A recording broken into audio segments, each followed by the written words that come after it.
not how many drinks are we doing per day, but what is your busiest time? How many drinks are you going to do in that hour or 2 hours when it's the absolute busiest? That's what you have to focus on. Okay. Not 200 drinks a day, but maybe you're doing 200 drinks an hour. You need a machine that's going to be able to keep up with that. Steaming and brewing. So if I say I do 200 drinks over a day, but 150 of those happen between 8 and 9 a.m. Yeah, you got to focus on what you're going to. You need to have a machine that does 150 drinks in 1 hour period. Exactly. Otherwise, your clientele is going to go bye-bye. Okay. So what do I want to think about in those regards? Like obviously I need a machine that's going to recover pretty quickly.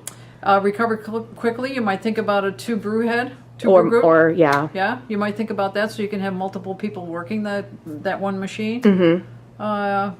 Capacity. It's got to be obviously plumbed in, and all commercial machines are. Yeah. But just the capacity to be able to produce X amount of drinks in that X amount of time that's your busiest time of the day.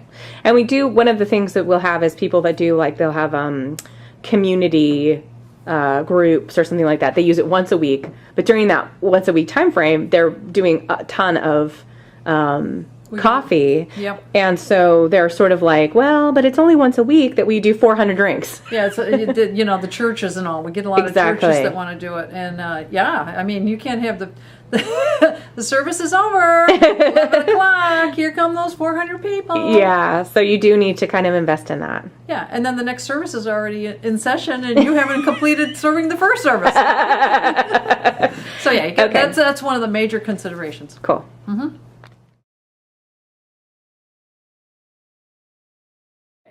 Now, budget. How much money you got and what can you get for it? Okay, now we're not talking... I'm not going to talk about grinders in this mix. This is just about machines. Okay. You got to figure in the grinder, and you got to get the right grinder. We'll talk about that later.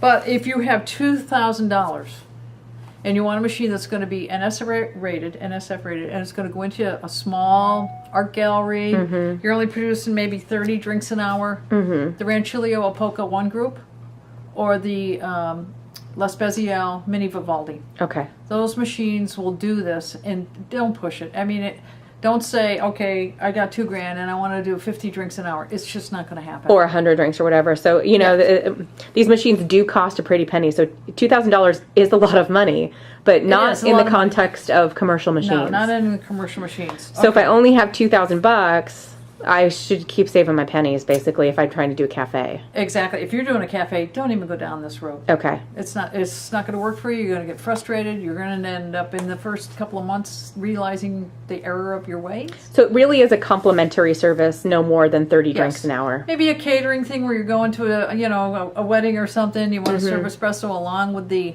open bar. Okay. It'll work because the open bar is going to take precedence. Put your coin on the open bar. So if I'm going to have a larger capacity, maybe not a full crazy cafe, but sort of a medium busy cafe. Something in the middle, 30 to 100 drinks an hour. We're looking at a $4,000 to $7,000 budget. Okay. Okay, and then we're looking at the Class 7 Rancilio. Okay. The Nuovo Salmonelli Appia 2 group. Okay. No, those are the two that really fall into that category. Okay. For that kind of price range. Yeah, and that's your medium. You're still not into a high-end cafe where you're running 300 or 400 drinks an hour at between 7 and 9 in the morning. Okay, so that's really kind of like maybe you're just starting out, you're trying to build up your business, or you're in an area that you're not going to have crazy or it's complementing like a donut shop, and you are going to sell some, but you're not like that catering. Or a restaurant that's a busy restaurant, but you don't have as many takers for espresso. Yep, exactly. So what if I'm opening up like the coolest kid on the block and I'm going to have a line out the door, Gail?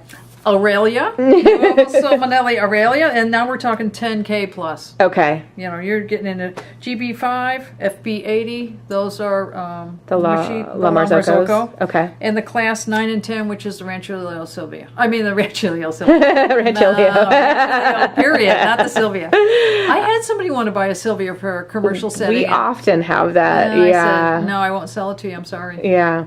So that's kind of the thing is that your budget. Sometimes, obviously we want to spend as little as possible. Yeah, sure. Everybody wants to be frugal, etc. But you do have to keep these things in mind. And the grinder, now you got to plan in some money for that too, probably $1,500 or so. Plus, at least, yeah. So. Okay.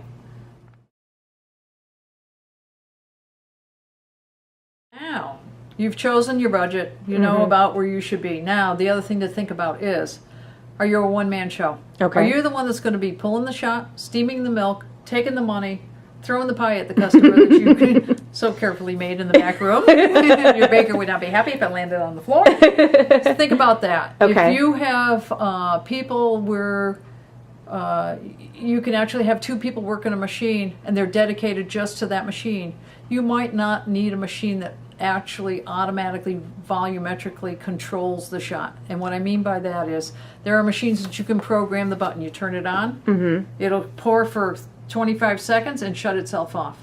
Okay. That's a automatic. In the semi-automatic world, that's called an automatic. Okay. It times the shot, shuts it off all by itself.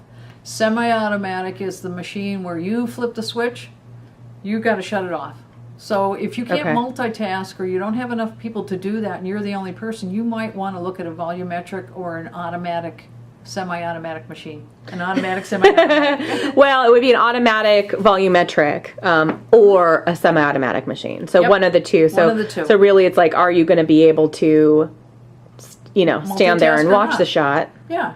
If you're doing low volume, you can probably pull that off. Yeah. If you got a person coming in every 5 minutes, you can certainly do that. You could pull the shot, make the drink, and take the money and go down to the next one. But also there is, I think there's that workflow thing, but there's also personality. So for example, you like to do them separate here in the store. Like you don't have this big capacity where you're serving all these people, but still even on our double boilers or heat exchange, you do one at a time. I do one at a time. Yeah. Now if I was doing it on like the Mini Vivaldi, I'd push the button, go do my steaming. Yeah.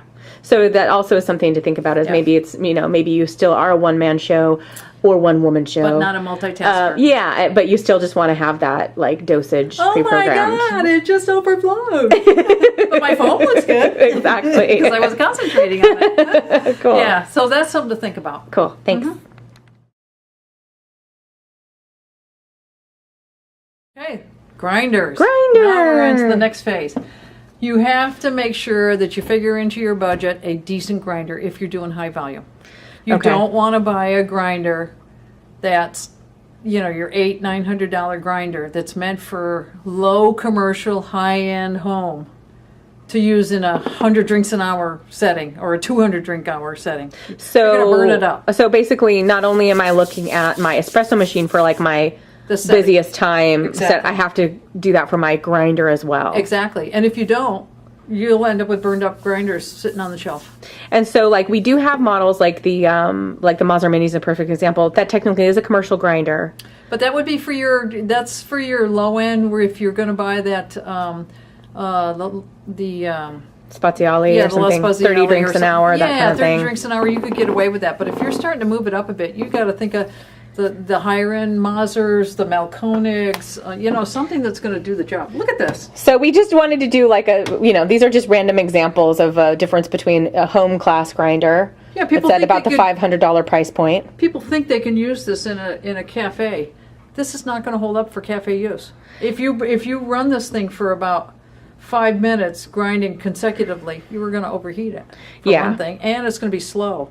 Now, this and the Vario W has been designed and is there, it's available. People are using it like in pour over bars. But that's lower volume. Yeah, it's a much lower volume process. You're doing a little more per drink time, going through that, more crafting it. Look what it takes you to do a pour over. Yeah. You pour the water, you wait. You pour the water, you wait. So you're not producing shot after shot every 30 seconds.